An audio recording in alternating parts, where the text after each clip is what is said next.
কোনো চিন্তা কইরো না, ইন্নাল্লাহা মা'ানা, আল্লাহ আমাদের সাথে আছে, কোনো ভয় নাই, কোনো চিন্তা নাই।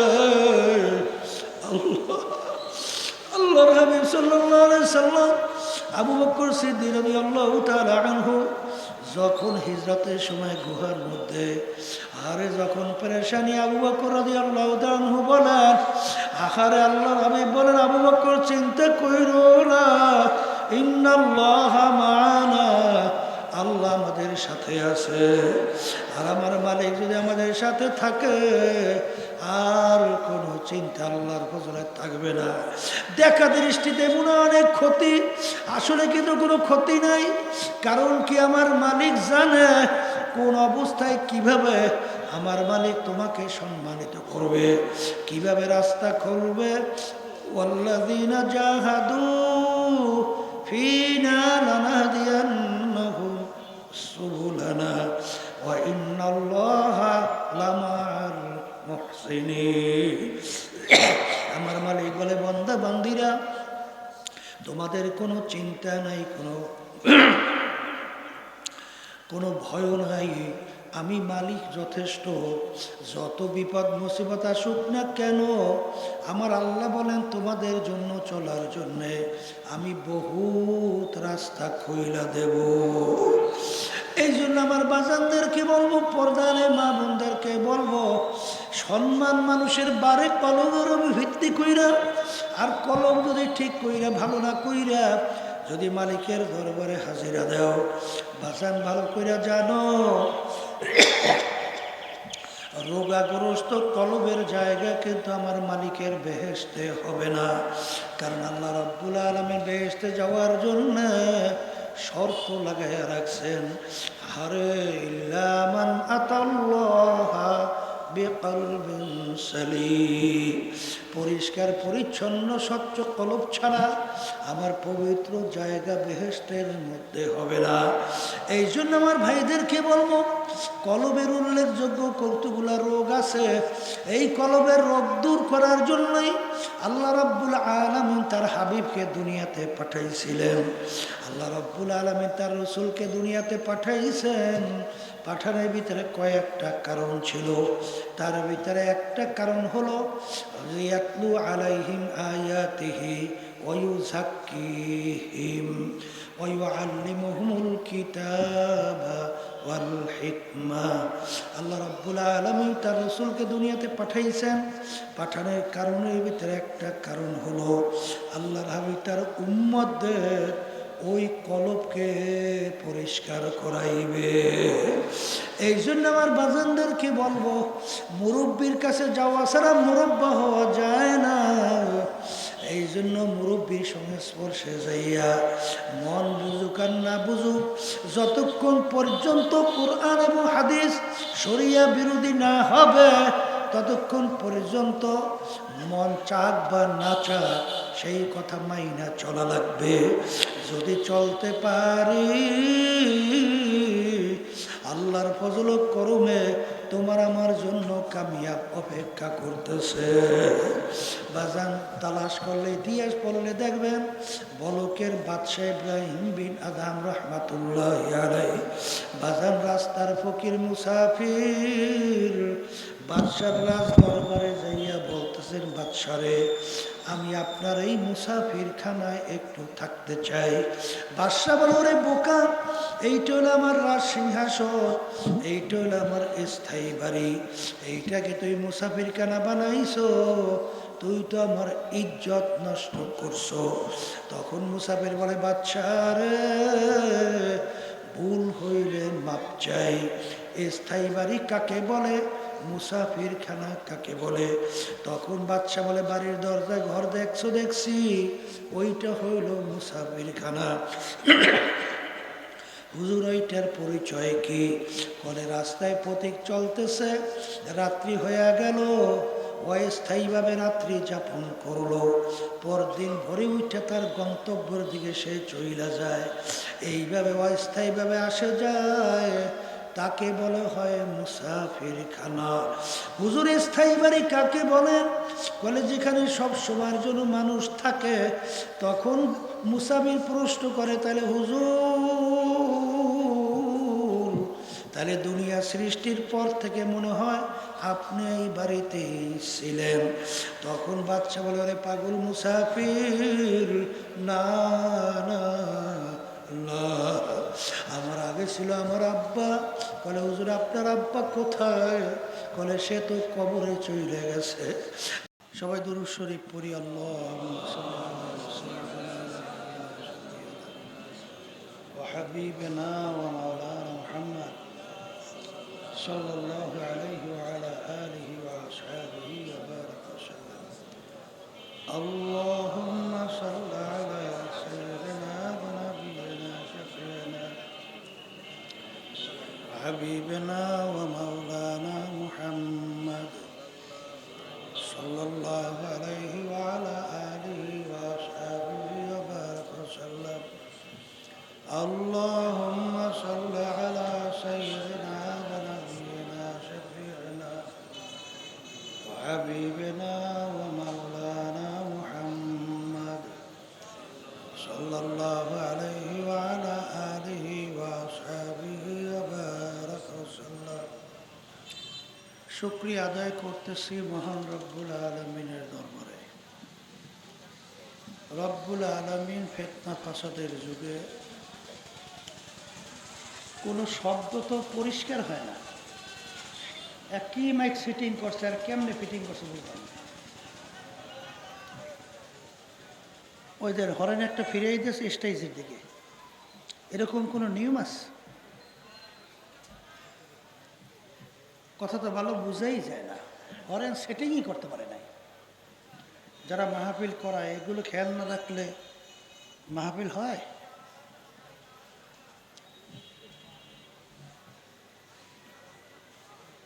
আল্লাহ রাব্বুল আলামিন এই ফিতনা ফাসাদের যুগে দ্বীনি মাহফিলে আসার বসার, দ্বীনি আলোচনা করার শোনার তৌফিক দান করছেন। শুকরিয়া তান বলে আলহামদুলিল্লাহ। অনেক লোকের কানে মাহফিলের দাওয়াত পৌঁছার পরেও, অনেকের সুযোগ থাকা সত্ত্বেও তারা মাহফিলে আসে নাই।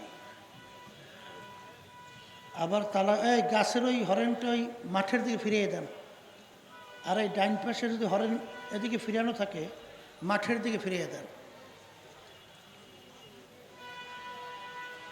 অনেকের কানে দাওয়াত পৌঁছার পরেও সুযোগ থাকা সত্ত্বেও আসে নাই। আবার তালাশ করলে দেখবেন বহু দূর থেকে কষ্ট স্বীকার করে আমার অনেক ভাইরা এই মাহফিলে পাগলের মতো সুইটা চলে আসে।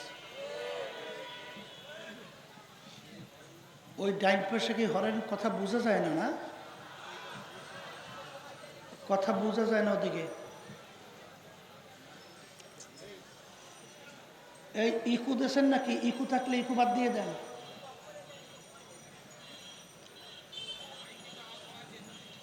অনেকের কানে মাহফিলের দাওয়াত পৌঁছার পরেও না আসার কারণ হিসাবে আব্বাজান রহমাতুল্লাহ আলাই বলতেন বুঝের অভাব। আর এই বুঝের জন্যই মাহফিলের ব্যবস্থা। আল্লাহ রাব্বুল আলামিনের কাছে দোয়া করেন, রব্বুল আলামিন আমাদেরকে ধর্মের যেন সহি বুঝদান করে। হাদিসের মধ্যে আসছে আল্লাহ রাসূল সাল্লাল্লাহু আলাইহি ওয়াসাল্লাম বলছেন, মা ইউরিদিল্লাহু বিহি খায়রান ইউফাক্কিহু ফিদ্দীন। আল্লাহ যাকে ভালোবাসেন তাকে দ্বীনের সহি বুঝদান করে। পাশে একটা কথা মনে রাখবেন, হেদায়েত কিন্তু কোনো পীরের হাতে নাই, কোনো দলের নেতা নেত্রীর হাতেও নাই। হেদায়েত একমাত্র আল্লাহর হাতে। দিন রাত্র যত যায়, সপ্তাহ মাস বছর যত যায়, দিনের দিন কেমন জানি মানুষ ইসলামকে ছাইরা দুনিয়ার মোহের ভিতরে অনেকাংশে লিপ্ত হয়ে যাইতেছে। আর এটা হবেও,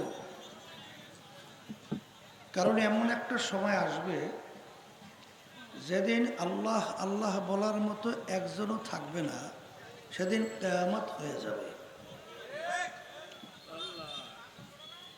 এই ফিতনা ফাসাদের যুগে আল্লাহ যে আমাদেরকে দ্বীনি মাহফিলে আসার তৌফিক দান করছেন, বেশি বেশি শুকরিয়া আদায় করতে হবে। তাহলে আল্লাহ রাব্বুল আলামিন আমাদেরকে বেশি বেশি নেক কাজ করার তৌফিক দান করবে। কারণ আল্লাহ রাব্বুল আলামিন বলছেন যে আমার নেয়ামতের শুকরিয়া যদি তোমরা আদায় করো, তোমাদের উপরে আমি নেয়ামত আরো বাড়াইয়া দেব। আর নেয়ামত পাওয়ার পরে শুকরিয়া যদি আদায় না করো, নেয়ামত তো বাড়ানো হবেই না, বরঞ্চ শক্ত আযাব তোমাদের উপরে চাপাই দেওয়া হবে। আচ্ছা, পিছন থেকে কোনো হরেন কি মাঠের দিকে ফিরিয়ে দিতেছে নাকি? কোনো পিছনে কোনো হরেন? তা পিছন থেকে কোনো হরেন যদি মাঠের দিকে ফিরিয়ে না দেয়, তার শব্দ বাড়ি খায় কেন? একটা শব্দের সঙ্গে আরেকটা শব্দ বাড়ি খাইলে তো কথা বোঝা যাবে না। এই গাছের হরেন বলছি মাঠের দিকে ফিরিয়ে দেওয়ার জন্য, আর এই ডাইন পাশের হরেনে মাঠের দিকে ফিরিয়ে দেয়।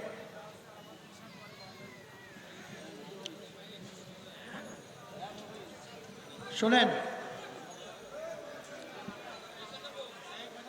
কিয়ামতের ময়দানে আল্লাহ রাব্বুল আলামিন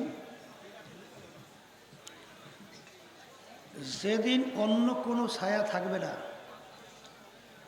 আল্লাহ রাব্বুল আলামিনের স্পেশাল আরশের ছায়া ছাড়া, সেদিন 7 প্রকার লোককে আল্লাহ রাব্বুল আলামিন ডাইকা ডাইকা তার স্পেশাল আরশের ছায়া দান করবে। এর ভিতরে এক প্রকার হুব্বু ফিল্লাহ বুগজু ফিল্লাহ, যেই আল্লাহর বান্দা বান্দিরা দুনিয়ায় থাকা অবস্থায় সম্পর্ক মোহাব্বত রাখবেও আল্লাহকে রাজি খুশির জন্যে, এবং সম্পর্ক মোহাব্বত ছাড়বেও আল্লাহকে রাজি খুশির জন্যে, এই শ্রেণীর মানুষদেরকে আল্লাহ রাব্বুল আলামিন কিয়ামতের ময়দানে ডাইকা তার স্পেশাল আরশে ছায়া দান করবে। কিন্তু বর্তমানে দেখা যায় এক শ্রেণীর আল্লাহর বান্দা বান্দিরা নামাজও পড়ে, রোজাও রাখে, দান সৎকাও কম করে না, হজও করে, তাসবিহের জিকিরও করে, কিন্তু সম্পর্কটা দুনিয়ায় থাকা অবস্থায় রাখে এমন লোকদের সঙ্গে, এমন দলের সঙ্গে, যাদের সঙ্গে সম্পর্ক রাখলে আল্লাহ বেজার হয়। আপনি নামাজি হইতে পারেন, আপনি দানশীল হইতে পারেন, আপনি হাজি হতে পারেন, কিন্তু এই হাদিস অনুযায়ী কিয়ামতের ময়দানে আপনি আল্লাহর আরশে স্পেশাল ছায়া পাবেন না। অনেকে মনে করতে পারে আমার আত্মীয় অথবা আমার বাপ, আমার ভাই বা আমার পড়শি, অথবা আমার বাপ এই দল কইরে গেছে, আমারও করা লাগে। আছে না এরকম? নূহ আলাইহিস সালাতু ওয়াস সালাম, তার ছেলে ছিল কেনান। আল্লাহর নবীর সন্তান হইয়াও কিন্তু সে আল্লাহর নবীর আহাল হইতে পারে নাই। পারছে? বরঞ্চ নূহ আলাইহিস সালাতু ওয়াস সালাম আল্লাহ যখন হুকুম করছিলেন, নূহ আমি পানির বন্যা দেব, সব ধ্বংস হবে, আপনি আপনার সঙ্গীদেরকে নিয়ে নৌকায় উঠেন। কেনানকে বলছিল ওঠার জন্য, কেনান কিন্তু নৌকায় ওঠে নাই।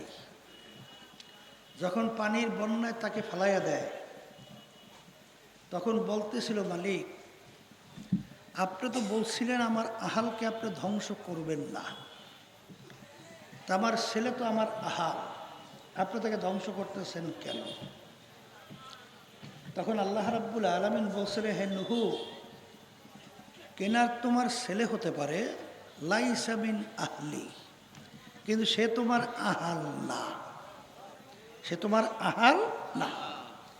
তাহলে বোঝা গেল সন্তান হওয়ার পরেও সে কিন্তু আহাল হইতে পারে না। যে কিয়ামতের ময়দানে আল্লাহর আরো সেই স্পেশাল ছায়া চান,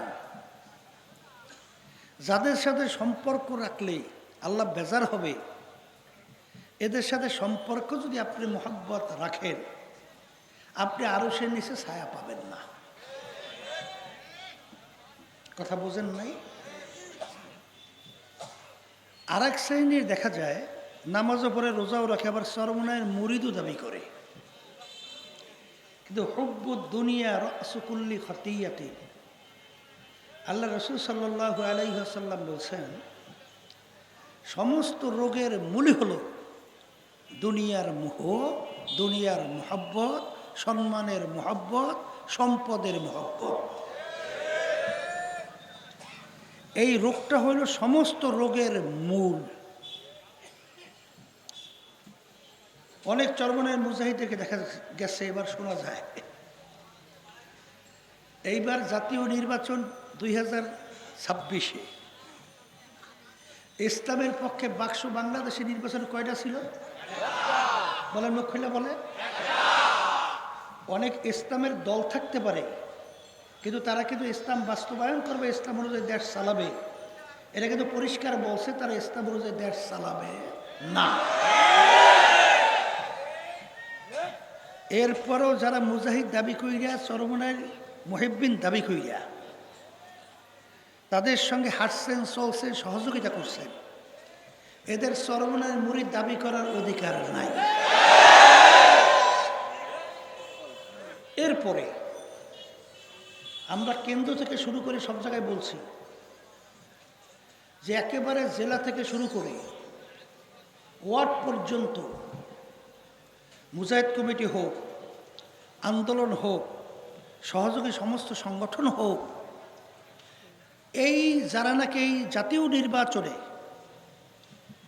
ইসলামের পক্ষের বাক্স বাদ দিয়া অন্য পক্ষের প্রার্থীদের ব্যাপারে তলে তলে কাজ করছে, অথবা প্রকাশ্যে করছে, অথবা চুপ রয়েছে, এই তিন শ্রেণীর লোকদেরকে ওয়ার্ড পর্যায় পর্যন্ত কোনো কমিটির দায়িত্বে রাখা যাবে না।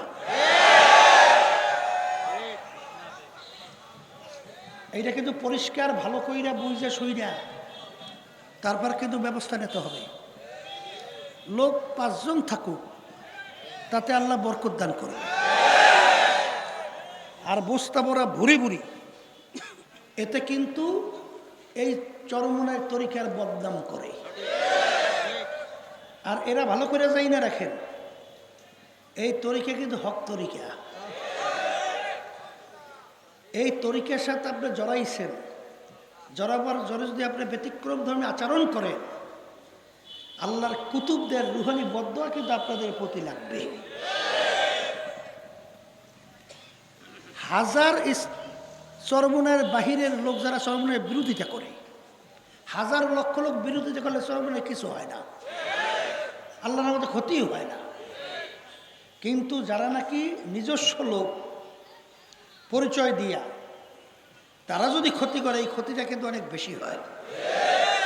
কথা ঠিক না? এটা বিশেষ করে লক্ষ্য রাখবেন।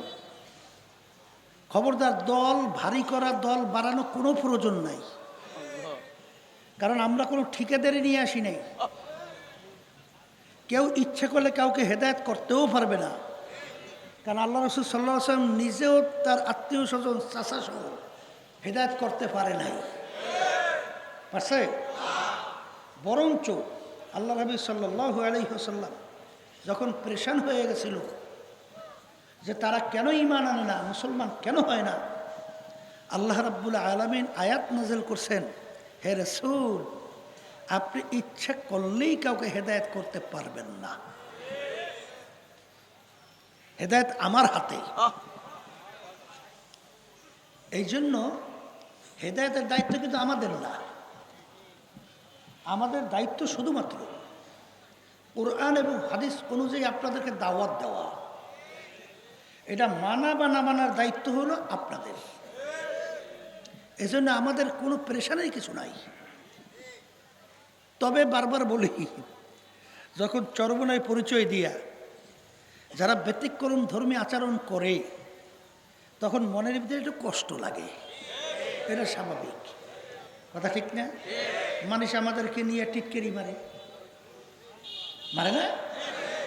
তাই আমরা যখন কষ্ট পাই, এই কাজগুলো যে করতেছে, তরিকার কাজ বলেন, ইসলামী আন্দোলন বলেন, যাহা কিছু বলেন, নিজে ব্যক্তির স্বার্থের জন্য করি না, দিনের জন্য করি, ইসলামের জন্য করি, দেশের মানুষের কল্যাণের জন্য করি। কথা ঠিক কিনা? নাহলে এই পথটা তো পিচ্ছিল পথ। এই পথে হাঁটবো কেন? হাঁটি তো আল্লাহর হুকুম পালন করার জন্য। তা যেই কথা বলতে চাইছিলাম,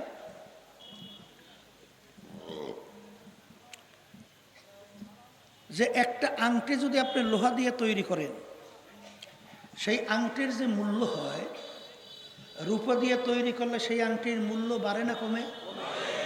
বাড়ে। ওই আংটি যদি স্বর্ণ দিয়ে তৈরি করেন, তার মূল্য আরো বাড়ে। হীরা দিয়ে যদি তৈরি করে, মূল্য আরো বাড়ে। মানে ধাতু মূল্যবানের কারণে আংটিও মূল্য বেড়ে যায়। আল্লাহ রাব্বুল আলামিন ফেরেশতা সৃষ্টি করছেন নূর দিয়া। কি দিয়া? জিন জাতি সৃষ্টি করছেন আল্লাহ রাব্বুল আলামিন আগুন দিয়া। আর মানুষ জাতি আল্লাহ সৃষ্টি করছেন মাটি দিয়া। ধাতু বস্তুর দিক থেকে যদি আপনি আলোচনা করেন, এই তিন ধাতুর ভিতরে দামি ধাতু হলো নূর, দ্বিতীয় ধাতু আগুন, তৃতীয় পর্যায়ে মাটি। তাই নিয়ম অনুযায়ী ফেরেশতাদের সম্মান বেশি হওয়ার কথা, দ্বিতীয় পর্যায়ে জিন জাতির সম্মান বেশি হওয়ার কথা, তৃতীয় পর্যায়ে মানুষের সম্মান।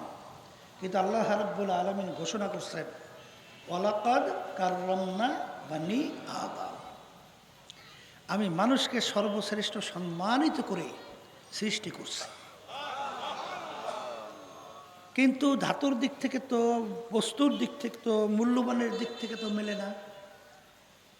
তাই মানুষ সম্মানিত হোক কি কারণে হয়, আবার মানুষ কোন কারণে অসম্মানিত এবং নিকৃষ্ট হয়, এই আয়াতে আমি প্রথম আপনাদের সামনে তেলাওয়াত করছি।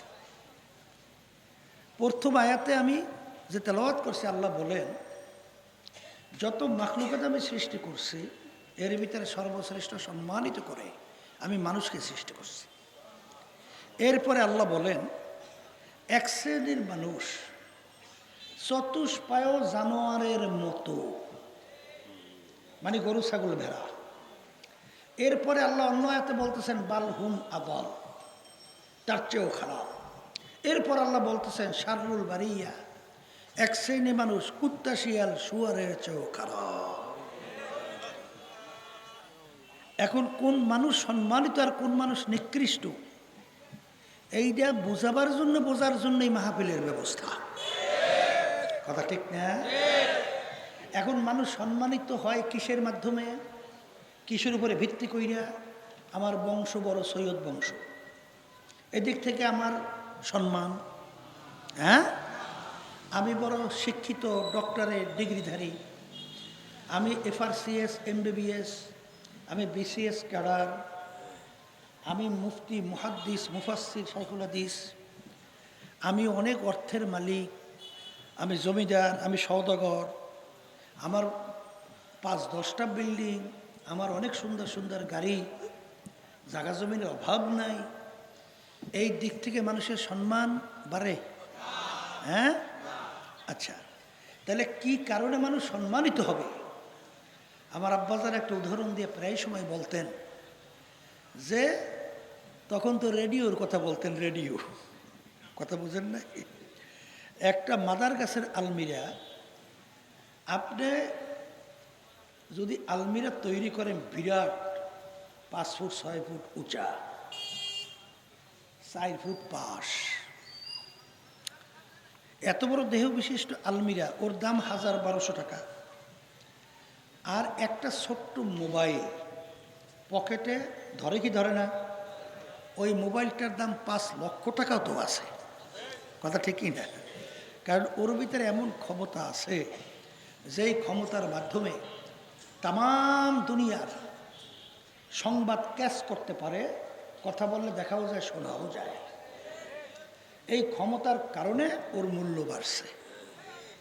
কিন্তু ওই মোবাইলের পার যদি পুড়িয়া যায়, মেকারের কাছে নেওয়ার পরে যদি মেকার বলে যে এই মোবাইলে আর কোনো কাজ হবে না, সব পার্স পুড়িয়া ছাই, তখন ফেলাইয়ে দেওয়া ছাড়া কোনো গতি আছে? এখন কিন্তু মোবাইলের সে ওই আলমিরার দাম বাড়ছে। আলমিরা যদি পয়সাও যায়, তারপরেও কিন্তু লাকড়ি তৈরি করে আগুন জ্বালাই ভাত তরকারি পাক করে খাওয়া যায়। কিন্তু মরার মোবাইল ও লাগে না কোনো কাজে। কথা ঠিক কিনা? তাই মানুষের সম্মান যে বাড়ে কমে, উদাহরণ দিলেই বুঝবেন। ওমর রাদিয়াল্লাহু তাআলা আনহু আল্লাহর হাবিব সাল্লাল্লাহু আলাইহি ওয়াসাল্লামকে কতল করার জন্যে রওনা করছিল না? কথা বলে না? 100 লাল উট পুরস্কার পাবে, নাউজুবিল্লাহ। এর চেয়ে খারাপ কি আর কোনো মানুষ হইতে পারে? কথা বললেন। কিন্তু অল্প সময়ের ব্যবধানে এমন পরিবর্তন ঘটল, আল্লাহর হাবিব সহ ইসলামের পক্ষে নারায়ে তাকবীর স্লোগান দিয়া রাস্তায় নামছিল। কথা ঠিক কিনা? তাহলে একটু আগে যে ওমরের চক্ষু, হাত পাও নাক কান, আর একটু পরে যখন ইসলামের পক্ষে নারায়ে তাকবীর স্লোগান দিয়ে নামছিল, কোনো পার্থক্য হয়েছে? চক্ষু কি দুইটাই আছে না? হাত পাও দুইটাই না? কোনো পার্থক্য হয়েছে? তাহলে বোঝা গেল একটা জায়গায় পার্থক্যের কারণে আগে ছিল সবচেয়ে নিকৃষ্ট, একটু পরে হয়ে গেল সর্বশ্রেষ্ঠ উৎকৃষ্ট। এটা কিন্তু বাহ্যিক পরিবর্তন হয় নাই, একটা জায়গায় পরিবর্তন হয়েছে। সেই জায়গাটার নাম হলো কলব। সবাই জুড়ে বলেন সুবহানাল্লাহ। এই কলব যার ভালো হয়ে যায়, ওই আল্লাহর বান্দাবান্দি কখনোই মিথ্যা কথা বলতে পারে না। কথা বলেন। এই কলব যখন ভালো হয়ে যায়, তখন ওই মানুষ কখনোই চাঁদাবাজি করতে পারে না। এই কলব যখন ভালো হয়, তখন এই মানুষটা কখনোই সন্ত্রাসী করতে পারে না। এই কলব যখন ভালো হয়, তখন এই মানুষটা কখনো জুলুম করতে পারে না। কলব যখন ভালো হয়ে যায়, তখন এই মানুষটার মাধ্যমে অন্য মানুষের কোনো ক্ষতি হয় না, কোনো মাখলুকাতের কোনো ক্ষতি হয় না। জোরে বলেন, কথা ঠিক কিনা? বর্তমানে কিন্তু আমরা বড় ঝামেলার মধ্যে আছি। কি ঝামেলা? আল্লাহ রাসূল সাল্লাল্লাহু আলাইহি ওয়াসাল্লাম কাফেররা উপাধি দিয়েছিল আল আমিন। কারা উপরে দিয়েছিল? কাফেররা। আল আমিন মানে সত্যবাদী। আল আমিন মানে একেবারে ছোট থেকে শুরু করে কবরে যাওয়া পর্যন্ত আল্লাহর হাবিবের থেকে একটা মিথ্যার কোনো প্রমাণ আছে? নাই। তাহলে আল্লাহ রাসূল সত্যবাদী। কথা ঠিক কিনা? আবু বকরের পর আমরা কি লাগাই লকব? সিদ্দিক। আবু বকর সিদ্দিক রাদিয়াল্লাহু তাআলা আনহু। সিদ্দিক শব্দের অর্থ কি? সত্যবাদী। আল্লাহ রাব্বুল আলামিন হুকুম করছেন, ওয়াকুনু মা'আস সাদিকিন, তোমরা সংস্পর্শে যাও, তোমরা কি করো? সম্পর্ক রাখো। কাদের সঙ্গে? বলেন, যারা সত্যবাদী। কথা বলে না? কাদের সাথে সম্পর্ক রাখতে বলছে? সত্যবাদী। তা আল্লাহ রাসূল সাল্লাল্লাহু আলাইহি ওয়াসাল্লামের উপাধি সত্যবাদী। এই সাহাবায়ে কেরামদের উপাধি কি? সত্যবাদী। আল্লাহ সম্পর্ক রাখতে বলছেন কাদের সাথে? সত্যবাদী। বর্তমানে আমাদের দেশের ভিতরেই দেখবেন, ইসলামের নাম দিয়া পা হইতে মাথা পর্যন্ত সব মিথ্যা আছে। আছে? মিথ্যা বলে? হ্যাঁ, দিনের রাত্র বানায়, আবার রাত্র দিন বানায়, আবার সরমনাই আলাদা বিএনপির থেকে এত হাজার 100 কোটি টাকা এই নেছে বলে। আচ্ছা, সব সত্য না? ও সত্য না, সব মিথ্যা। আচ্ছা শোনেন, তা আল্লাহর হাবিবের উপাধি ছিল আলামিন, আবু বকর সিদ্দিক রাদিয়াল্লাহু তাআলা উপাধি ছিল সিদ্দিক। আল্লাহ বলছেন সদিকদের সাথে সম্পর্ক রাখো। তাইলে যারা নাকি মিথ্যা বলে, ধোঁকাবাজি করে, মুনাফিকি করে, এরা আল্লাহর হাবিবের উম্মতের অন্তর্ভুক্ত না,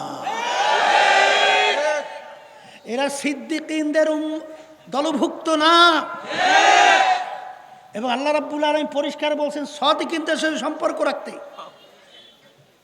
যারা মিথ্যা বলে তাদের সম্পর্ক যদি তোমরা রাখো, তাহলে আল্লাহ রাব্বুল আলামিনের হুকুমের সম্পূর্ণভাবে উল্টা হবে। কথা ঠিক কিনা?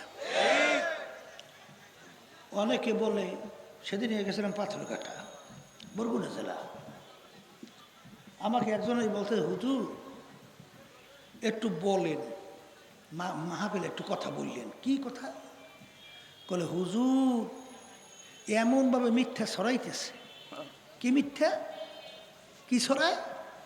বলে হুজুর আপনারা নাকি বিএনপি থেকে 10 কোটি টাকা নিয়ে তারপর সমঝোতা থেকে সরিয়ে আসছেন, সমঝোতা থেকে সরিয়ে আসছেন। ওরে বেটা, এটা সমঝোতা, এটা জোট না। সমঝোতা করছিলাম ইসলামের জন্য, দেশের কল্যাণের জন্য, মানবতার কল্যাণের জন্য। আর আমরা দল করি, নাম দিছি ইসলামী দল। যেখানে ইসলাম নাই সেখানে ইসলামী দল থাকে কিভাবে? কথা ঠিক কিনা? যেখানে ইসলাম নাই সেখানে আমরা থাকবো কিভাবে?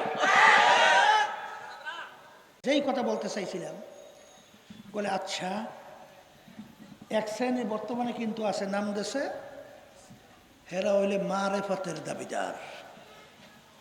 কি দাবিদার?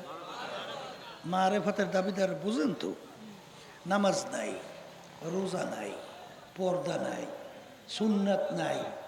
কথা বুঝেন না? বুঝেন নাই? কিচ্ছুই নাই। তাহলে সেখানে মারেফতের দাবিদার, জোরে কথা বললেন না, আস্তে আস্তে খেয়াল করেন। মারেফতের দাবিদার এরা বলে কালাম হলো 90,000। কালাম কয় হাজার? কালাম বুঝেন তো, আল্লাহর সঙ্গে যে আল্লাহ রাসূল সাল্লাল্লাহু আলাইহি ওয়াসাল্লাম কথা হয়েছে, সংখ্যা কত? ওরা বলে 90,000। তা ওই মারেফতের দাবিদাররা এরা নাকি জানে 60,000, আর বাকি 30,000 নাকি জানি আমরা যারা শরিয়াতি আলেম। কথা বুঝছেন? আচ্ছা, আমার বাজানদেরকে বলি, আল্লাহ রাব্বুল আলামিন যখন তার রসুলের সঙ্গে কথা বলছেন, তখন আল্লাহ এবং আল্লাহ রসুল ছাড়া দ্বিতীয় ওখানে কেউ ছিল?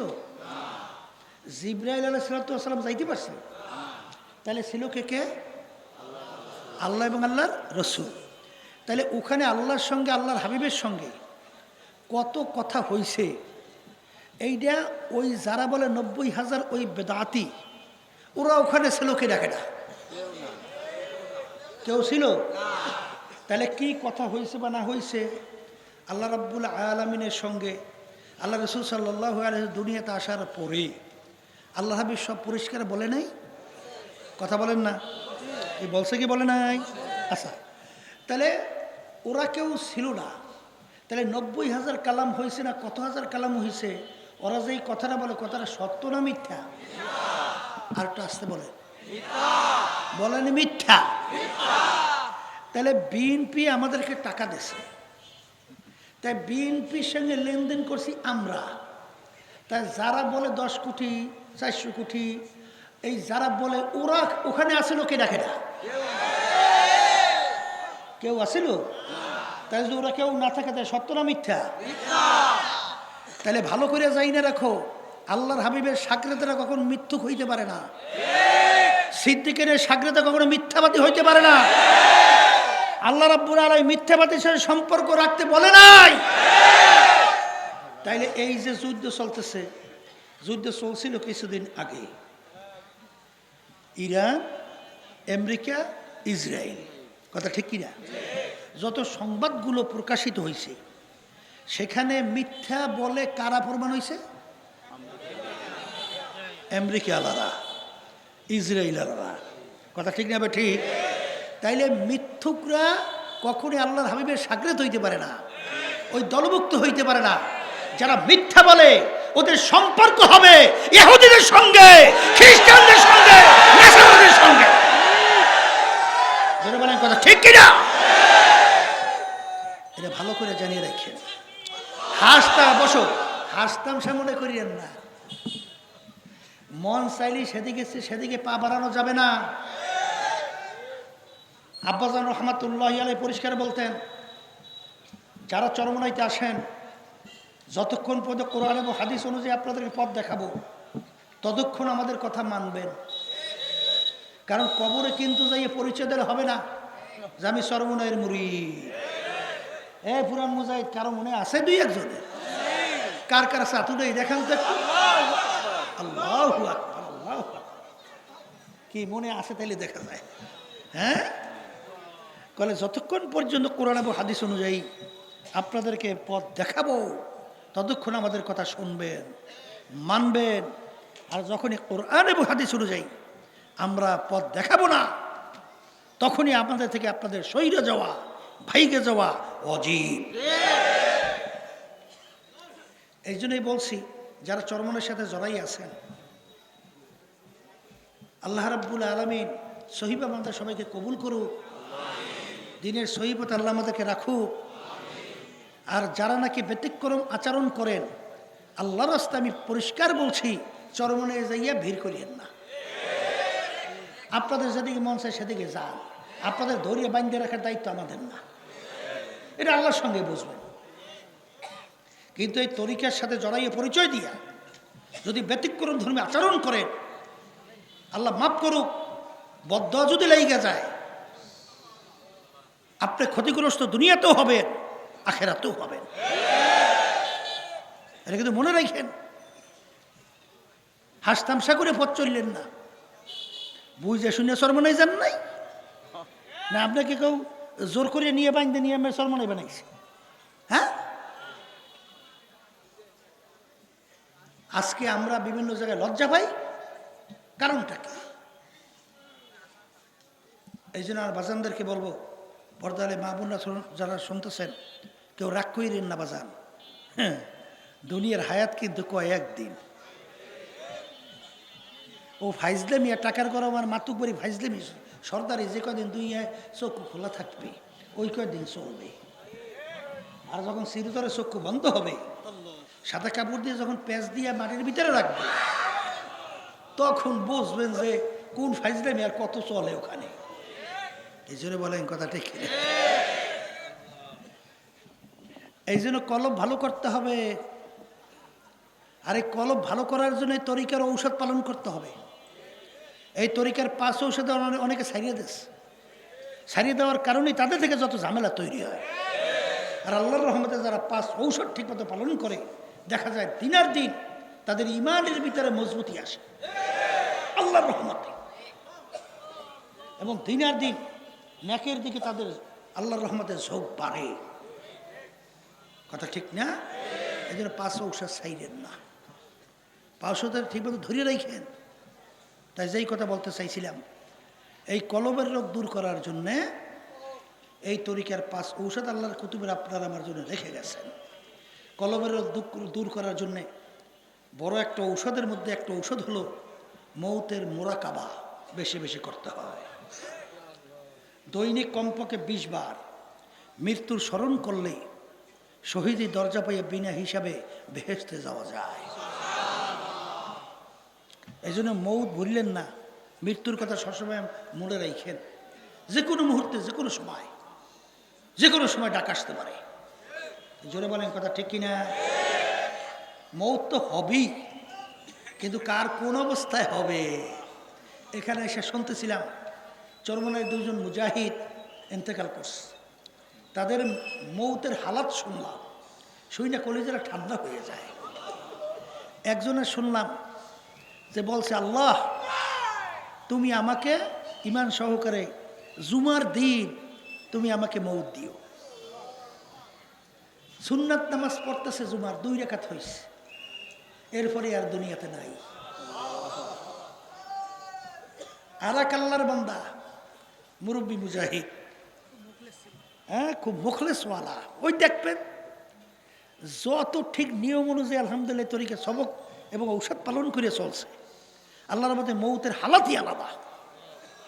হাজার হাজার ঘটনা আমাদের কানে আছে, হাজার হাজার ঘটনা। হ্যাঁ, তাই সেই কথা বলছে, কালকে মাহফিল করলাম খুলনায়, দাদু বানা জানি কি নাম, সেখানে দেখাইতেছে হুজুর ওই যে আব্বাজান বয়ান করতেন, আমরাও বয়ান করি, ওই যে আল্লাহর বান্দা ইন্তেকালের আগে আগে এই অসুস্থ শোনার পরে জামাই মেয়ে আসছে শ্বশুরকে দেখার জন্যে, আর মেয়ে আসছে বাপকে দেখার জন্য। তাই যেই জামাই, এই জামকাল হুজুর এই জামাই কিন্তু এই জামাই কালকে আমাকে দেখাইতে। আল্লাহর বান্দা বলতেছে সবে সাদেক যখন হয়ে গেছে, হে আল্লাহর বান্দা, হে জামাই ওঠো, আজান দাও। আজানের শব্দ শুনি, আওয়াজ শুনি, আমি মালিকের দাওয়াতে রওনা করব। আল্লাহু আকবার। তা আল্লাহর বান্দা উঠে দেখে যে সবে সাদেক হয়ে গেছে, তিনি অজু টজু করে আজান দিতেছে, আর খেয়াল সহকারে আজান শুনতেছে। ওদিকে মেয়ে পাশে বসিয়া কোরআনুল কারীম তেলাওয়াত করতেছে। তখন ইশারা করে বলে, আমাকে মেসওয়াক দাও। আল্লাহ নবী সাল্লাল্লাহু আলাইহি ওয়াসাল্লাম ইন্তেকালের আগে মেসওয়াক চাইছিল, মেসওয়াক করছে, মেসওয়াক করতেছে, খেয়াল সহকারে আজান শুনতেছে। এরপরই লা ইলাহা ইল্লাল্লাহু মুহাম্মাদুর রাসূলুল্লাহ, এই কথা বললে আল্লাহর বান্দা আর দুনিয়াতে নাই। জামাই আজান শেষ করে আইসে আর শ্বশুরকে পায় নাই। মান ক্বালা লা ইলাহা ইল্লাল্লাহ ফাদাখালাল জান্নাহ হাক্কান ফাদাখালাল জান্নাহ, যার শেষ হবে কালিমা বেহেশতের ভিতরে ঢুকে যাবে। আল্লাহ রাসূল সাল্লাল্লাহু আলাইহি ওয়াসাল্লাম বলেন, যার মৌত হবে ঈমান সহকারে সে বেহেশতে ঢুকে যাবে। এখন মৌত তো হবে ঠিক, কিন্তু কোন অবস্থায় হবে এইটা চিন্তা করিয়ে তারপর কবরের দিকে রওনা করিলে, কে কোন সময় কখন রওনা করে এত কারো জানা নাই। ওই যে সানাউল্লাহ নুরি সাহেব রহমতুল্লাহি আলাই নারায়ণগঞ্জে তরিকার বড় খাদেম ছিল, এই তো কালকে শুনলাম আল্লাহর বান্দা দুনিয়াতে হঠাৎ নাই, বয়সও বেশি না। এখন সময় আমাদের রাশেদ চমনের ছাত্রও ছিল, একটু আগে বলতেছে ওর ভগ্নিপতি আমাদের যে ড্রাইভার, যে একটু আগে নাকি ইন্তেকাল করছে, অল্প বয়স, আমাদের ছাত্র। আসলে কে কোন সময় কখন রওনা করবে এটা আমাদের কারো জানা আছে? আর একবার দুনিয়া থেকে বিদায় নিয়ে কবরে গেলে আর ফেরত আসা যায়? তাই যেহেতু যায় না, আর আশাও করা যায় না, এই জন্য বাজানদেরকে বলবো, পর্দালে মা বোনদেরকে বলবো, দলাদলি সারেন, হুব্বুদ দুনিয়ার সুকুল্লি খতিয়াতিন, সমস্ত গুনার মূলই হলো এই দুনিয়ার মুহাব্বত। আল্লাহর হাবিব সাল্লাল্লাহু আলাইহি ওয়াসাল্লাম বলেন, শেষ যুগের ভিতরে ঈমানদারদের ঈমানের উপরে মজবুত থাকা এত কষ্ট হবে, জ্বলন্ত একটা আগুনের আংটা হাতের মুঠার মধ্যে রাখতে যত কষ্ট হয়, তার চেয়ে বেশি কষ্ট হবে ঈমানদারদের ঈমানের উপরে মজবুত থাকা। আল্লাহ রাসূল সাল্লাল্লাহু আলাইহি ওয়াসাল্লাম বলেন, যত কষ্ট হোক না কেন, কিয়ামত পর্যন্ত আমার উম্মতদের মধ্যে একটা দল থাকবে, যত বিপদ মুসিবত তাদের উপরে আসুক না কেন, তাদেরকে আল্লাহর ফজল ও করমে ঈমান থেকে সরাতে টলাতে পারবে না। আমার মালিকের কাছে দোয়া করেন, মালিক দয়াময় করে আপনি ওই কাতারের ভিতরে আমাদেরকে শামিল করে নেন। যত কষ্ট হোক না কেন আমাদের ঈমান যেন নষ্ট না হয়। এ দুনিয়াদার পাগল আমার বাবারা, কোন দুনিয়ার পাগল হইলাম, কোন দুনিয়ার সম্পদ সম্মানের পিছনে পড়লাম, কোন দুনিয়ার দলের পিছনে পড়লাম। একটু মাঝে মাঝে চিন্তা করো, মুরাকাবা করো, এরপর দুনিয়া থেকে বিদায় নিয়ে কবরের পথে চলো। কারণ বাজান রে, দুনিয়ার জিন্দেগি কিন্তু একটাই। একবার যদি কেউ দুনিয়ার থেকে বিদায় নিয়ে কবরে যাইয়া ঠগো, আর দ্বিতীয়বার জিতবার কিন্তু আর আশা না। এ আল্লাহর বান্দারা, কবরের যাত্রীরা, হে পর্দার আড়ালের মা বোনেরা, বাজার আমরা যারা ঈমান আনছি, মুসলমান দাবি করি, কোরআনুল কারীম কিন্তু নতুন আর নাজিল হবে না, নবীও কিন্তু আর দ্বিতীয় আসবে না। আহারে, আলিয়াউমা আকমালতু লাকুম দীনাকুম ওয়া আতমামতু আলাইকুম নি'মাতি ওয়া রাদিতু লাকুমুল ইসলাম দীনা। আরে পরীক্ষা তো দেওয়া লাগবে। ওয়ালা নাবলুওয়ান্নাকুম, আমার মালিক বলেন অবশ্যই অবশ্যই তোমাদেরকে আমি পরীক্ষা করবই করব। পরীক্ষা না দিয়া কেউ কিন্তু বেহেশতে যেতে পারবে না। কেমন পরীক্ষা আমার মালিক করবেন, কেমন বিপদে পড়া লাগতে পারে, নবীরা পর্যন্ত এক পর্যায়ে দুই হাত মালিকের দরবারে উঠাইয়া বলতেছেন, মাতা নাসরুল্লাহ, হে আমার দয়ার মালিক, আপনার সাহায্য কোথায়? এই অবস্থা না পড়েই তোমরা ভেস্তে ঢুইকা গেলা, বাজান মালিক কিন্তু পরীক্ষা করবেই করবে। এই জন্য আমার ভাইদেরকে বলবো, কোরআনুল কারীম কিন্তু আর নতুন নাজিল হবে না, নবীও কিন্তু আর আসবে না। আলিয়াউমা আকমালতু লাকুম দীনাকুম ওয়া আতমামতু আলাইকুম নি'মাতি ওয়া রাদিতু লাকুমুল ইসলাম দীনা। দিন কিন্তু পরিপূর্ণ। বাজান আমরা রাজনীতি পথ বড় পিচ্ছিল, বড় কাটাযুক্ত, বড় ঝামেলার পথ। এমনকি রাজনীতির ব্যাপারে দেখা যায় অনেক আপন লোক পর্যন্ত পর হইয়া যায়, আরে অনেক মহাব্বতী লোক পর্যন্ত দুশ্মন হয়ে যায়। তারপরে এই পথ কেন ছাড়ি না? নামাজ পড়ি আমার মালিকের হুকুম পালন করার জন্যে। আমার মালিক বলেন আকিমুস সালাম, তোমরা নামাজকে প্রতিষ্ঠা করো। ওই রব্বুল আলামিন তো কোরআনুল কারীমের ভিতরে বলেন আকিমুদ্দিন, তোমরা দ্বীনকে প্রতিষ্ঠা করো। ইন্নাদ-দীনা ইনদাল্লাহিল ইসলাম, আমার মালিকের কাছে একমাত্র গ্রহণযোগ্য নীতি আদর্শের নাম হলো ইসলাম। কারণ বাজার জানি এই পথে বড় কাটা, এই পথ বড় পিচ্ছিল, এই পথ বড় ঝামেলা, তারপরেও কেন ছাড়ি না? মালিক যদি জিজ্ঞাসা করে, আমার আব্বাজান বলতেন ফজলুল করিম, আমার জমিনে আমার দিন বাস্তবায়নের জন্যে রাষ্ট্রীয় পর্যায় পর্যন্ত তুমি কি চেষ্টা করে আসছো? তখন তারা বলতে পারি, মালিক সাধ্য শক্তি অনুযায়ী চেষ্টা করছিলাম। নালে এইবার যদি শুধু ক্ষমতার জন্যই, কিছু দুই একজন এমপি হওয়ার জন্যে, যদি মন্ত্রী হওয়ার জন্য, কিছু সম্পদের জন্য, সম্মানের জন্যই যদি রাজনীতি করতাম, তাহলে এই 2026-এর নির্বাচনে অনেক এমপি পাওয়ার কিন্তু সুযোগ ছিল, এমনকি মন্ত্রিত্ব পাওয়ার সুযোগ ছিল, এমনকি বাজান অনেক অর্থে পাওয়ার সুযোগ ছিল। কিন্তু বাজানরে যখন দেখলাম এই পথে জুটি হাতি, আমার আল্লাহ বেজার হইয়া যাবে। আমার আল্লাহ যেখানে বেজার হবে, সেখানে যদি সব কিছু দুনিয়া পায়ের পাশেও ফালানো হয়, আমার মালিককে বেজার করা যাবে না। এই জন্যই পথে হাঁটতে পারি না। নালে ক্ষমতার দ্বার প্রান্তে যাইয়াও কোনো পাগল ছাড়া কি ওই পথ থেকে ফিরে আসে? কারণ বাজান রে,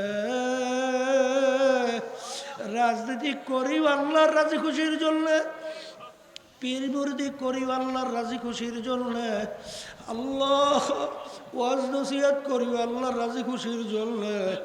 বাজার রে, সব কিছু চেষ্টা করি আল্লাহর রাজি খুশি করার জন্য, কিন্তু যেখানে আমার মালিক বেজার সেখানে পথ সামনে চলা যায় না। কি হবে তা জানি না। যদি আমাদের ছেলেও পাশে না থাকে, মেয়েও পাশে না থাকে, স্ত্রীও যদি পাশে না থাকে, না কোনো চিন্তা নাই। হারে মাল্লাহুল মাওলা ফালাহুল কুল। যেই বন্দাবান্দির জন্য আমার মাওলা হইয়া যাবে, ওই বন্দাবান্দির জন্য আমার মাওলা সব কিছু করে ব্যবস্থা করে দেবে। মাল্লাহুল মাওলা ফালাহুল কুল। যেই বন্দাবান্দি আমার মালিকের জন্য হইয়া যাবে, ওই বন্দাবান্দির জন্য সব কিছু ব্যবস্থা আল্লাহ করবে। ওয়া ইয়াতাওয়াক্কাল আলাল্লাহি ফাহুয়া হাসবুহু। যেই আল্লাহর বান্দাবান্দি আমার মালিকের উপরে তাওয়াক্কুলের মতো তাওয়াক্কুল করতে পারবে, ওই বান্দাবান্দির জন্য আমার মাওলাই যথেষ্ট হবে। কোনো চিন্তা কইরো না, ইন্নাল্লাহা মা'ানা। আল্লাহ আমাদের সাথে আছে, কোনো ভয় নাই, কোনো চিন্তা নাই। আল্লাহ আল্লাহর হাবিব সাল্লাল্লাহু আলাইহি সাল্লাম আবু বকর সিদ্দিক রাদিয়াল্লাহু তাআলা আনহু যখন হিজরতের সময় গুহার মধ্যে, আরে যখন পেরেশানি, আবু বকর রাদিয়াল্লাহু তাআলা আনহু বলেন, আহারে আল্লাহর হাবিব বলেন, আবু বকর চিন্তা কইরো না, ইন্নাল্লাহা মা'ানা। আল্লাহ আমাদের সাথে আছে। আর আমার মালিক যদি আমাদের সাথে থাকে, আর কোনো চিন্তা আল্লাহর ফজলে থাকবে না। দেখা দৃষ্টিতে মনে অনেক ক্ষতি, আসলে কিন্তু কোনো ক্ষতি নাই। কারণ কি, আমার মালিক জানে কোন অবস্থায় কিভাবে আমার মালিক তোমাকে সম্মানিত করবে, কিভাবে রাস্তা খুলবে। ওয়াল্লাযীনা জাহাদু ফিনা লানাহদিয়ান্নাহুম সুবুলানা ওয়া ইন্নাল্লাহা লামাআল মুহসিনিন। আমার মালিক বলে, বান্দা বান্দিরা, তোমাদের কোনো চিন্তা নাই, কোনো ভয় নাই, আমি মালিক যথেষ্ট। যত বিপদ মুসিবত আসুক না কেন, আমার আল্লাহ বলেন তোমাদের জন্য চলার জন্যে আমি বহুত রাস্তা খুইলা দেব। এই জন্য আমার বাজানদেরকে বলবো, পর্দারে মা বোনদেরকে বলবো, সম্মান মানুষের বারে কলমের ভিত্তি কইরা, আর কলম যদি ঠিক কইরা ভালো না কইরা যদি মালিকের দরবারে হাজিরা দাও, বাজান ভালো কইরা জানো, রোগাগ্রস্ত কলবের জায়গা কিন্তু আমার মালিকের বেহেশতে হবে না। কারণ আল্লাহ রাব্বুল আলামিন বেহেশতে যাওয়ার জন্য শর্ত লাগাইয়া রাখছেন। হারে ইল্লা মান আতাল্লাহা বিকলবিন সালিম। পরিষ্কার পরিচ্ছন্ন স্বচ্ছ কলব ছাড়া আমার পবিত্র জায়গা বেহেশতের মধ্যে হবে না। এই জন্য আমার ভাইদেরকে বলবো, কলবের উল্লেখযোগ্য কতগুলা রোগ আছে। এই কলবের রোগ দূর করার জন্যই আল্লাহ রাব্বুল আলামিন তার হাবিবকে দুনিয়াতে পাঠাইছিলেন। আল্লাহ রাব্বুল আলামিন তার রসুলকে দুনিয়াতে পাঠাইছেন। পাঠানোর ভিতরে কয়েকটা কারণ ছিল। তার ভিতরে একটা কারণ হলো ইয়াতলু আলাইহিম আয়াতিহি ওয়া ইউযাক্কিহিম ওয়া ইউআল্লিমুহুমুল কিতাবা ওয়াল হিকমা।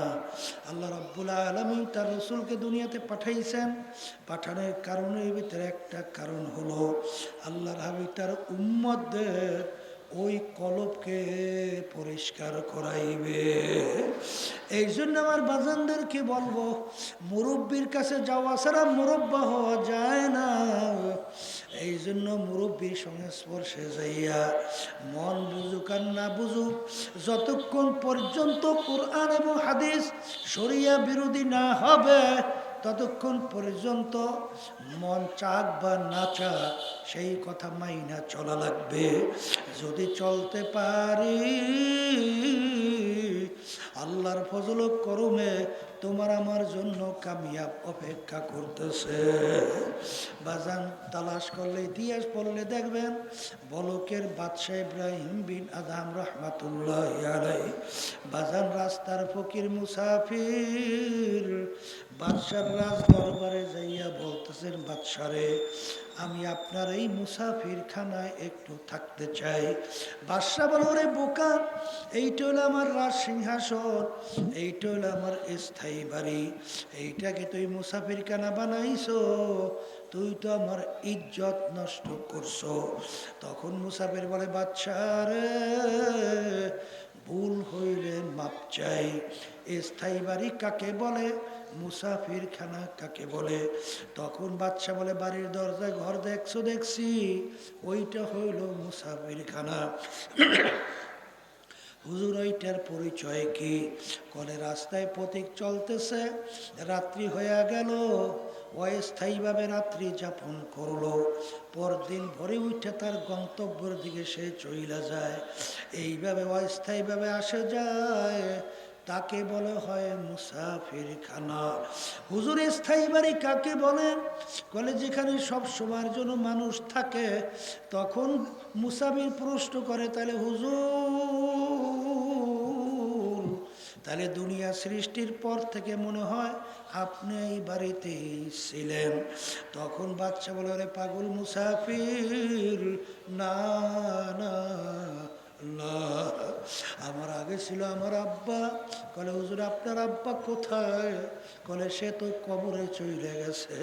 কলে বাচ্চা আপনার আব্বা কি আসবে না? কলে না। লা ইলাহা ইল্লাল্লাহ।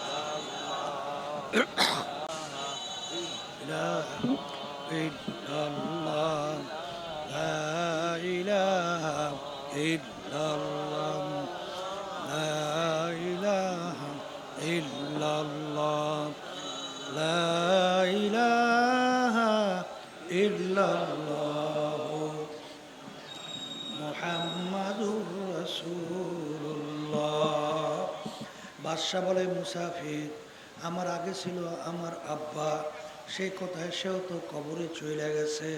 বলে হুজুর সে কি আসবে না? বলে না, সেও আর কোনোদিন আসবে না।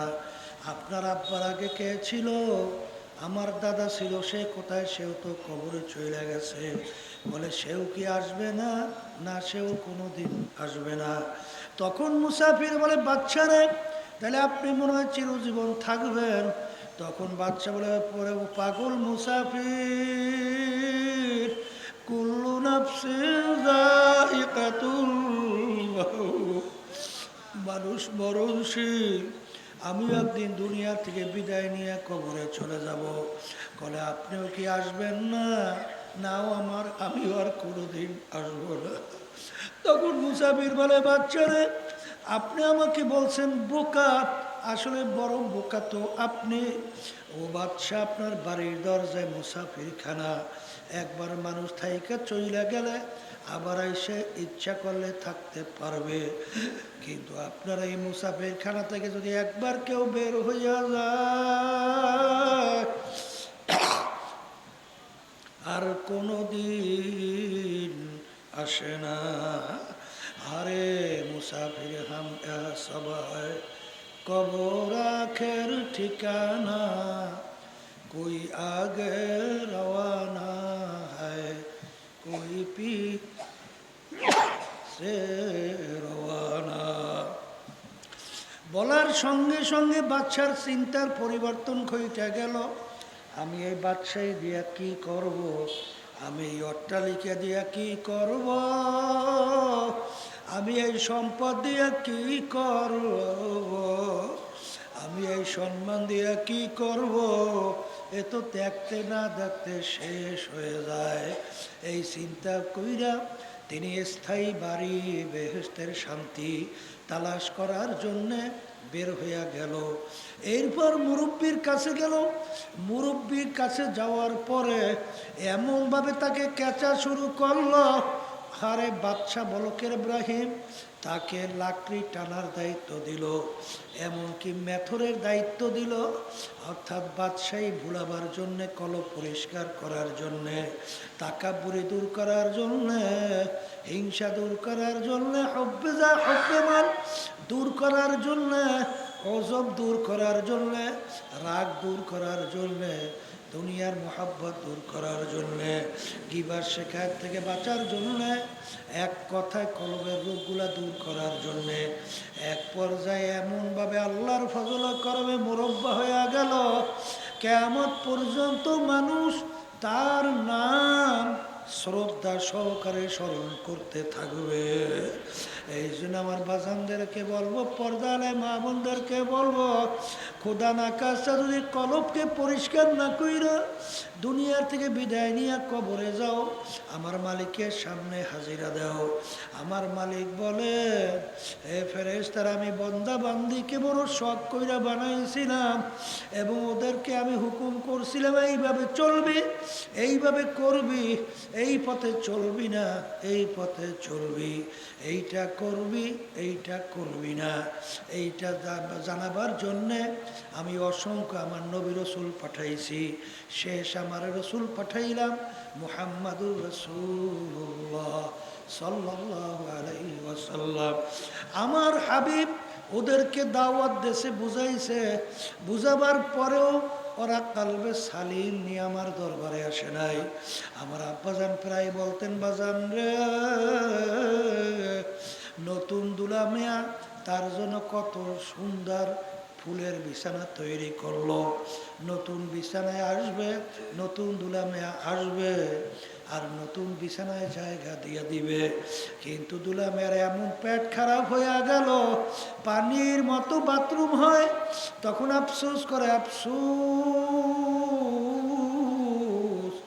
নতুন দুলা মেয়ের জন্য কত সুন্দর ফুলের বিছানায় সাজে সজ্জিত করছিলাম, আসবে, নতুন বিছানায় জায়গা দেব, কিন্তু এমন তার রোগ হয়ে গেল, এই অবস্থায় নতুন বিছানায় জায়গা দেওয়া যাবে না, তাড়াতাড়ি নিয়ে যাও হসপিটালে চিকিৎসার জন্য। আফসোস আফসোস, আমার মালিক তোমাকে আমাকে বানায়া, আমার মালিক এমন সুসজ্জিত বেহেশত তৈরি করছেন যে শান্তি কেউ কোনোদিন দেখে নাই, শোনেও নাই, কল্পনাও আসে নাই। একবার যদি কেউ ঢোকে কোনোদিন আর বের করা হবে না। কিন্তু আমার মালিক শর্ত লাগাইছেন, ইল্লা মান আতাল্লাহ বিকলবিন সালিম, পরিষ্কার কলব ছাড়া আমার পবিত্র জায়গা বেহেশতের মধ্যে হবে না। যদি কেউ কলবের রোগ নিয়ে আমার মালিকের দরবারে হাজিরা দাও, আমার মালিক ফেরেশতাদেরকে বলবে, আফসোস, ওদেরকে বলছিলাম কালবে সালিম নিয়ে আসার জন্য, ওরা যখন রোগাগ্রস্ত কলব নিয়ে আসে, এই রোগাগ্রস্ত কলব আমার পবিত্র জায়গা বেহেশতের মধ্যে দেওয়া যাবে না। ওদের জন্য চিকিৎসার জায়গা বানায় রাখছি, হসপিটালের নাম হলো জাহান্নাম। আল্লাহ, আপনি আমাকে আমাদের সবাইকে মাফ কইরা দিয়ে, আমার মালিক বলে, ফেরেশতারা ফাগুল্লু, ওদেরকে বান্ধ,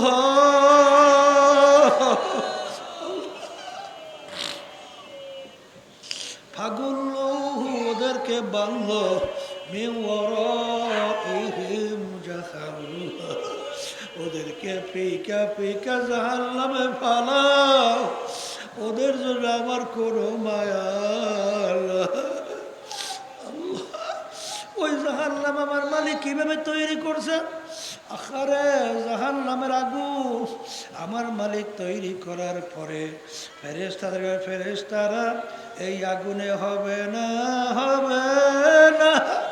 আল্লাহর হাবিব বলেন, কোন মোল্লা মৌলবীর কথা না, আল্লাহর হাবিব বলে জাহান্নামের আগুন ফেরেশতারা তেজ করতে করতে 1000 বছর পর্যন্ত আগুন তেজ করতে করতে হাত্তা মাররাত, আগুন একেবারে লাল টকটকে হয়ে গেল। আল্লাহ রাব্বুল আলামিন বলে এই আগুনে হবে না। আমি ওর বিচার চাইয়া চাইয়া দেখি আমার সমস্ত নেয়ামত ভোগ করে ওরা দুনিয়ায় বাইচা ছিল। আমার দেওয়া নেয়ামত চক্ষু দিয়া দেখছে, আমার দেওয়া নেয়ামত জিহ্বা দিয়া কথা বলছে, আমার দেওয়া নেয়ামত হারে ব্রেন দিয়া পড়াশোনা করছে, ব্যবসা বাণিজ্য কইরা সম্পদ গুছাইছে, 5 তলা 10 তলা বিল্ডিং বানাইছে। আমার দেওয়া নেয়ামত হাত দিয়া কাজ করছে, পাও দিয়া হাঁটছে। আমার দেওয়া সমস্ত নেয়ামত ভোগ কইরা আমার হুকুম মানে নাই, এই আগুনে হবে না, আগুন আরো তেজ করো। আবার 1000 বছর পর্যন্ত আগুন তেজ করতে করতে আগুন একেবারে সাদা দবদবে হইয়া গেল। আমার মালিক বলে এই আগুনে হবে না, হবে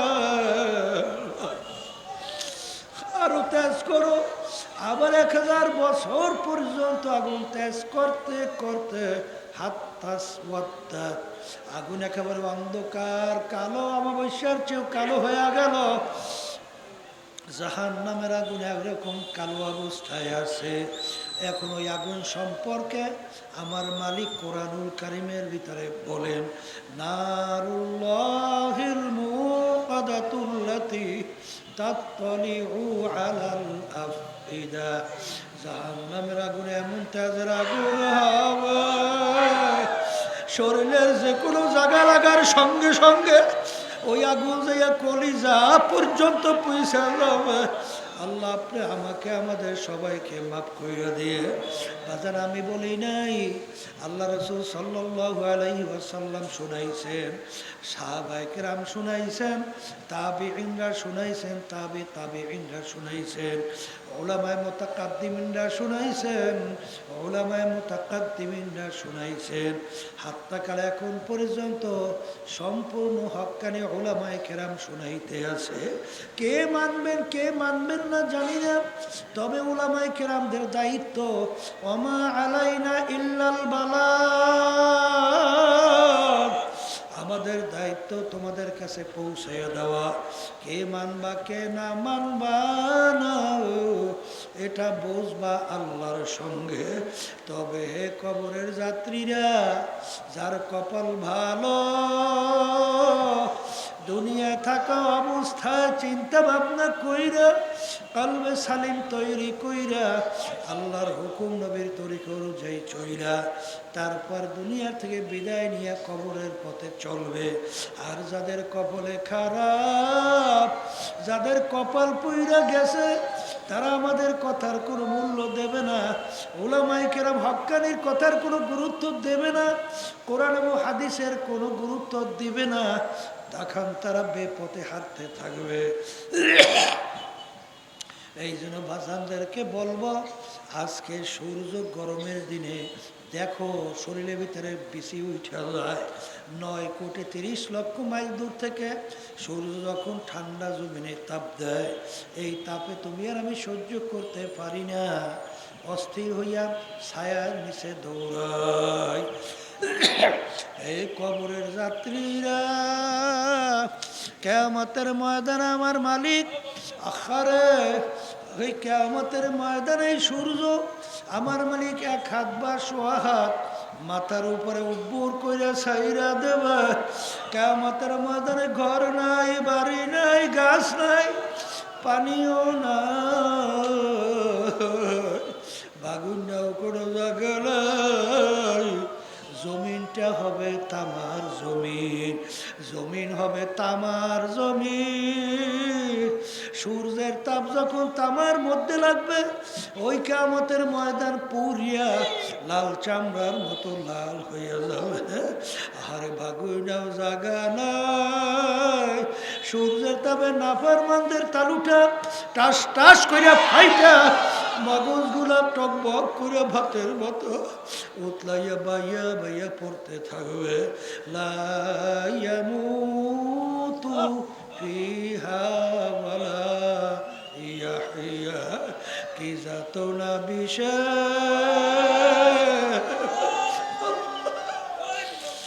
বুঝিবে সে কি, কবু আসিবি সে দংশিনী যারে। এ দুনিয়াদার বড় লোক আমার বাবারা, হে আরাম প্রিয় আমার বাবারা, হে পর্দার আড়ালের মা বোনেরা, যারা কোরআন হাদিস বিশ্বাস করো, যারা আল্লাহর উপরে ঈমান আনছো, যারা আল্লাহর হাবিবের উপরে ঈমান আনছো, এই ঘটনাও কিন্তু সব সত্য। এ দুনিয়াদার পাগল আমার বাবারা, এরপরে যদি মন না বুঝে, মাঝে মাঝে দুনিয়ার আগুনের ভিতরে একটু আঙ্গুল ঢুকাও, দেখো কয় মিনিটে আগুনে আঙ্গুল রাখতে পারো। দেখবে 1 মিনিট আঙ্গুল রাখার শক্তি কোনো মানুষের নাই। আর জাহান্নামের আগুন, আল্লাহ রাসূল সাল্লাল্লাহু আলাইহি ওয়াসাল্লাম বলেন, দুনিয়ার আগুনের চেয়ে 70 গুণ তেজের আগুন হবে। ওই আগুনে এমন তেজের হবে, শরীরের যে কোনো জায়গায় লাগবে, কলিজা পর্যন্ত পৌঁছে যাবে। আখারে আল্লাহ আল্লাহ আল্লাহ, আল্লাহ রাব্বুল আলামিন কুরআনুল কারীমের ভিতরে বলেন, কুল্লামা নাদিজাত জুলুদুহুম বাদদালনাহুম জুলুদান গায়রাহা। আমার মালিক আমার আল্লাহ বলে, জাহান্নামীরা জাহান্নামের আগুনে জ্বলতে জ্বলতে ওদের শরীরের চামড়াটা শরীর থেকে পৃথক হইয়া জমিনের ভিতরে ধারাস করিয়া পড়িয়া যাবে। আল্লাহ, লা ইয়ামুতু ফিহা ওয়ালা ইয়াহইয়া। এত কষ্টের পরে মানুষ মরবেও না, বাঁচবেও না। এ দুনিয়াদার পাগল, আজকে তুমি আর আমি শীতের মধ্যে লেপ কম্বল মুড়া দিয়ে ঘুমাই, কিয়ামতের ময়দান আহারে জাহান্নামের মধ্যে আমার মালিক লেপ তোষকের ব্যবস্থাও রাখবে। অমিন জাহান্নামা মিহাদুন ওয়ামিন ফাওকিহিম গওয়ার।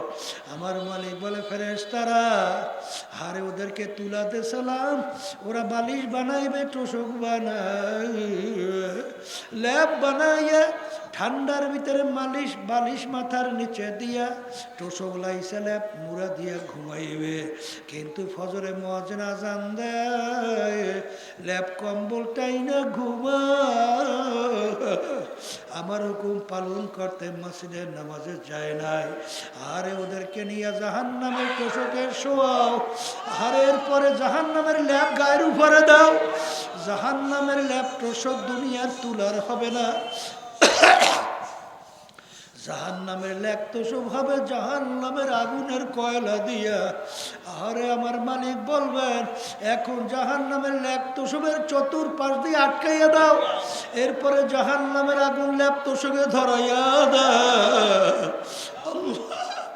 আল্লাহ আমাকে আমাদের সবাইকে মাফ কইরা দিয়ে, এই জন্য আমার বাজানদেরকে বলবো, পর্দা আলেম মা বোনদেরকে বলবো, যেই মামলার তদবির নাই ওই মামলারও কিন্তু খালাস হলো।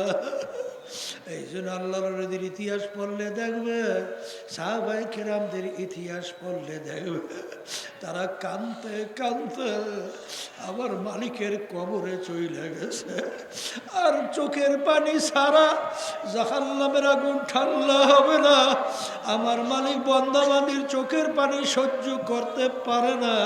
বন্দাবান্দি যখন গুনার কথা মনে কইরা, জাহান্নামের কথা মনে কইরা, যখন মালিকের আযাব ও গজবের মনে কইরা, যখন দুই চোখ দিয়া পানি ছাড়বে, আল্লাহর হাবিব বলেন মান বাকা মিন খাশিয়াতিল্লাহ হারামাল্লাহু তিলকাল আইনা আলান নার। যেই চক্ষু আমার মাওলার ভয় কাঁদবে, ওই চক্ষুর জন্য জাহান্নামের আগুন হারাম কইরা দেবে। এ কপাল পোড়ারা, গুনার পর গুনাহ কইরা যাইতেছি, কই জাহান্নামের কথা মনে কইরা, আমার মালিকের আযাব ও গজবের কথা মনে কইরা কেন তোমার চোখে পানি আসে না? বুঝতে হবে কপাল পড়ছে। আল্লাহর হাবিব বলেন ইবকু ইবকু ফাইল্লাম তাবকু ফাতাবাকু। হে আমার উম্মতরা, কান্দো কান্দো, কান্না না আসলে কান্নার ভান ধরো। আল্লাহ রাব্বুল আলামিন বলে, হে আমার বান্দা বান্দিরা, ফালিয়াদহাকু কালিলান ওয়ালিয়াবকু কাসীরা। হে আমার বান্দা বান্দিরা, বেশি বেশি কান্দো, কম কম হাসো। এই জন্য আল্লাহর ওলিদের ইতিহাস পড়লে দেখবেন, সাহাবায়ে কেরামদের ইতিহাস পড়লে দেখবেন, তারা কাঁদতে কাঁদতে তারপর আমার মাওলার কবরে চলে গেছে। ওমর ফারুক রাদিয়াল্লাহু তাআলা আনহু, তার ইতিহাস পড়লে দেখবেন কাঁদতে কাঁদতে গালের ভিতরে দাগও পড়ে গেছিল। আল্লাহর ওলিদের ইতিহাস পড়লে দেখবেন, আমাদের এই তরিকার মুরব্বী রশিদ আহমদ কামগি রহমাতুল্লাহ আলাইহি কাঁদতে কাঁদতে বুড়া বয়সে অন্ধ হয়ে গেছিল। আসলে বাজান রে, দুনিয়ার পরিচয় পাওয়ার কারণে আজকে দুনিয়ার জন্য পাগল, সম্পদের জন্য পাগল, সম্মানের জন্য পাগল। আর যারা আখেরাতের পরিচয় পাইছে, তারা আখেরাতের কামাই সম্বল কামাই করার জন্য পাগল, তারা আল্লাহকে রাজি খুশি করার জন্য পাগল, তারা বেহেশতে যাওয়ার জন্য পাগল, জাহান্নাম থেকে বাঁচার জন্য পাগল। আমার